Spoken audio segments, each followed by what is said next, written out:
College মন্দির বনাম college হোস্টেলের মধ্যে প্রতি বছর একটা ফুটবল খেলার আয়োজন করা হয়। তো ভোর 6:30টার দিকে আমি মাঠে চলে গেছি। আমি যাওয়ার আগে দেখি অনেকে চলে আসছে। ভোর 6:30, বুঝতেই পারছেন কতটা ভোরে।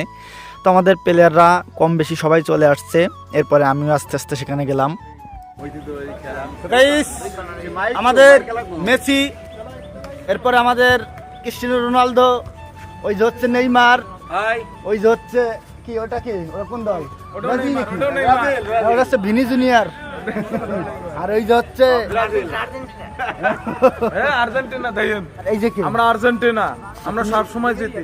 তো আমরা দুই দল মাঠের ভিতরে প্রবেশ করলাম। সেখানে আমরা সারিবদ্ধ হয়ে দাঁড়ালাম। তো সেখানে যে বড় ভাইয়েরা ছিল তারাও সেখানে আসছিল। তারা কিছুটা কথা বললো মানে এই খেলা সম্পর্কে।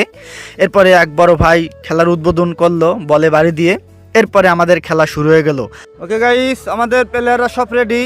আমরা মন্দির টিম, এই যে আমরা এখন জিতে যাব সেই খেলা নিয়েই চলছে। ওই পাশে হচ্ছে হোস্টেলের টিম। এই খেলায় আমরা প্রতি বছর জিতে যাই, কিন্তু দুর্ভাগ্য এবার হেরে গেছি। তো যাই হোক, এটা কোনো ব্যাপার না, খেলাধুলা করা ভালো, সবাই মিলে একসাথে আনন্দ করে খেলেছি, এটাই অনেক কিছু। তো শেষে একটা পিকনিকের আয়োজন করা হয়েছিল। তো ভুনা খিচুড়ি মাংস দিয়ে আর হচ্ছে ডিমের ঝোল। তো সেটা আমরা রাতের বেলা সবাই মিলে বসে খেয়েছি, অনেক আনন্দ করেছি, অনেক মজা করেছি।